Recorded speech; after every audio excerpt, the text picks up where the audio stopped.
Bienvenidos una vez más a Momentos. Esta vez escucharemos momentos de lealtad.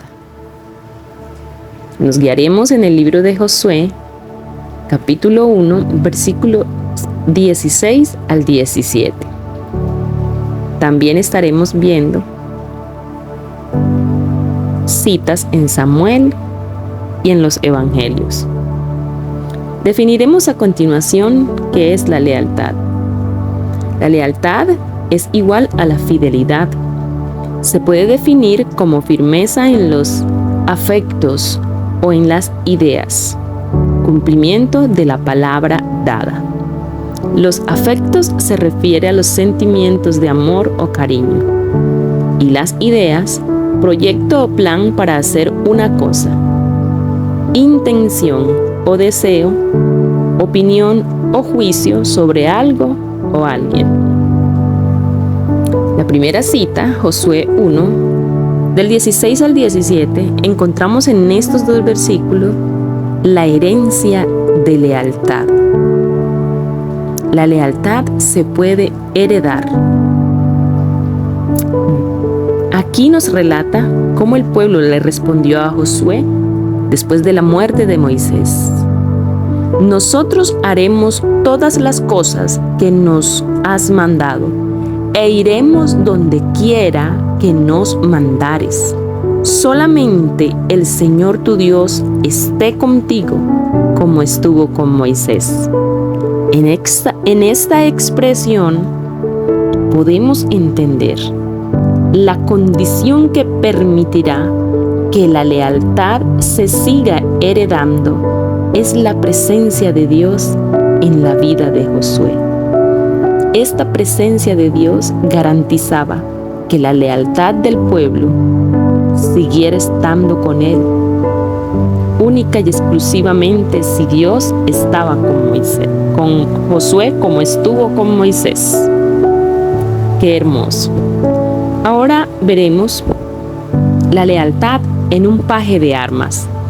Esta la encontramos en 1 de Samuel, capítulo 14, versículo 7. Este hombre joven que está al servicio de un caballero le dice: haz todo lo que tienes en tu corazón, ve, que aquí estoy contigo a tu voluntad. La posesión más grande que un varón o una mujer de Dios puede tener es que individuos le sigan en su fe.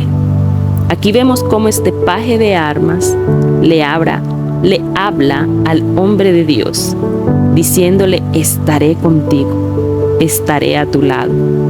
Esa es la posesión más grande que un hombre y una mujer de Dios puede tener, que los individuos que le escuchan le sigan en su fe. Vemos también en 1 de Samuel capítulo 14, del versículo 20 al 23, la lealtad que es contagiosa. Dice que los filisteos se mataban los unos a los otros, y los hebreos o israelitas que habían estado con los filisteos de tiempos antes se volvieron con los israelitas.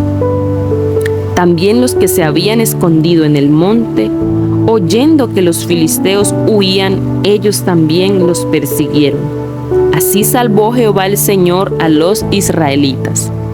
Entonces podemos decir que este gran avivamiento, los hijos de Dios, quienes completamente habían perdido su camino, yendo al mundo, ahora vuelven al Señor como resultado de la fe de Jonatán. Amén. Qué hermosa palabra es esta, la lealtad que se contagia. Vamos a ver la lealtad cuando está en nosotros. Dice que los príncipes, los enemigos, nos tendrán miedo cuando ven lealtad en nosotros. En este punto, los príncipes paganos temen a la lealtad de David. En otras palabras, los príncipes de las tinieblas temen a nuestra lealtad a Dios. Amén, maravilloso es esto. 1 de Samuel, capítulo 29, del 1 al 11, relata las siguientes palabras. David y sus hombres eran guardias personales de Aquis, el líder filisteo. La persecución por parte de los que profesan religión muchas veces tiene el efecto de tirar a los siervos de Dios en brazos de los enemigos de Dios, así como el odio de Saúl empujó a David a los filisteos. David tenía el sello de la unción del Espíritu Santo y los enemigos lo sabían. El enemigo reconoce tu lealtad a Dios. El mismo Señor guardó a David de no pecar aún más, evitando que fuera contra el pueblo de Dios. Dios emplea los fracasos para enseñar. Tristemente, los compañeros cristianos muchas veces usan los fracasos para destruir. Pero siempre que tengamos a Dios en el corazón, nuestra lealtad hacia Él nos sacará de donde estemos para cumplir su propósito en nosotros. Qué hermoso es este pasaje. Veremos también la lealtad del siervo del rey. El rey tenía un siervo y este siervo era muy leal al rey. Esto lo encontramos en 2 de Samuel, capítulo 15, versículo 19 al 22. Dice que David estaba huyendo de Absalón, su hijo. Le tocó dejar todos los privilegios en la ciudad y en su palacio, pero tenía a su lado muchas personas aliadas. Pero en esta huida, en este momento de prueba, pocos estuvieron con él. Un hombre llamado Itai, un extranjero y desterrado, demostró lealtad, arriesgando todo porque él y toda su casa irían en pos del rey, fuere para vida o fuere para muerte. Siervos somos del Señor. Usted y yo representamos a Itai. ¿Cuánto estamos dispuestos a dejar para ir en pos del rey? Y no me refiero a las cosas físicas, puesto que es poco lo que poseemos, sino a las cargas que llevamos sobre los hombros, como la falta de perdón, un corazón lleno de arrogancia, palabras necias, el dedo que amenaza, el corazón vengativo, las ataduras de impiedad y opresión, el abuso, etc. O también puede ser el chisme, la envidia, la pereza para todo.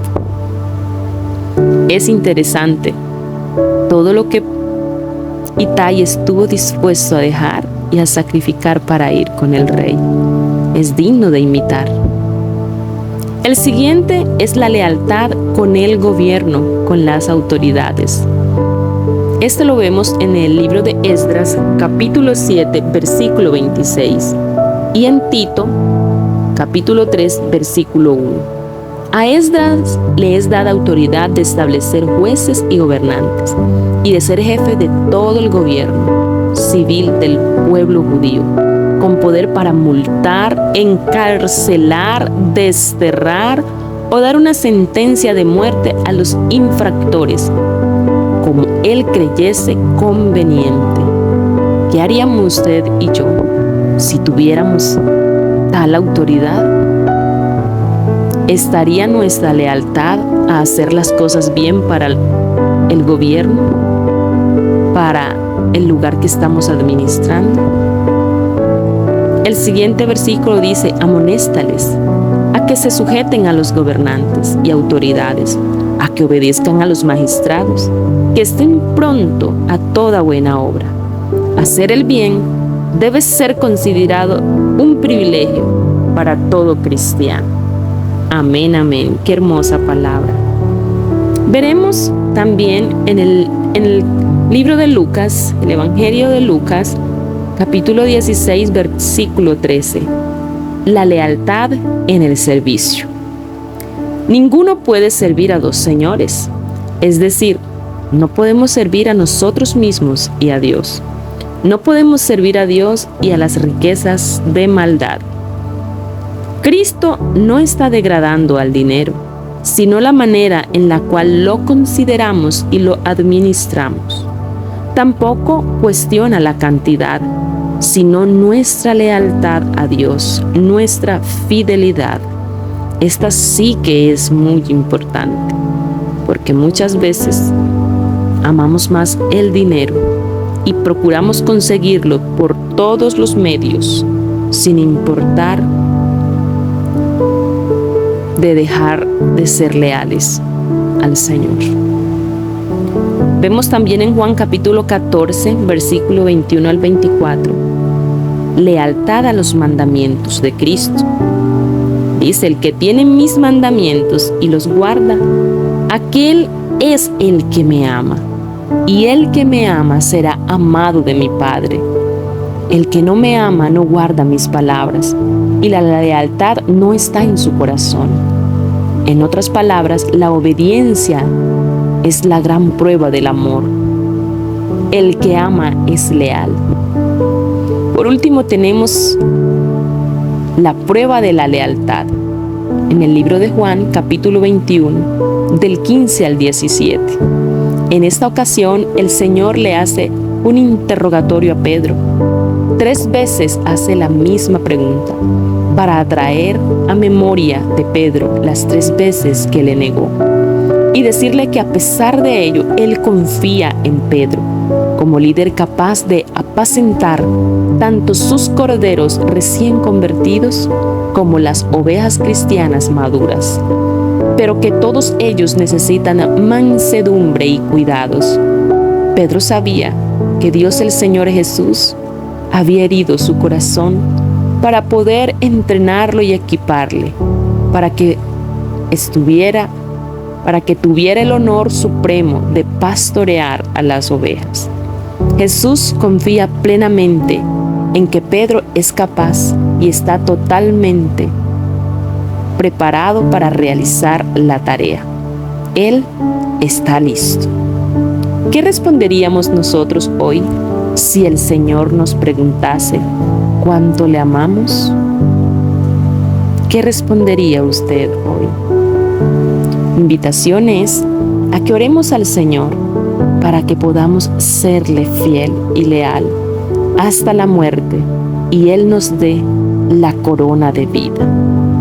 Dios te bendiga más. Te invito pues a que vivas en lealtad para el Señor. Gracias.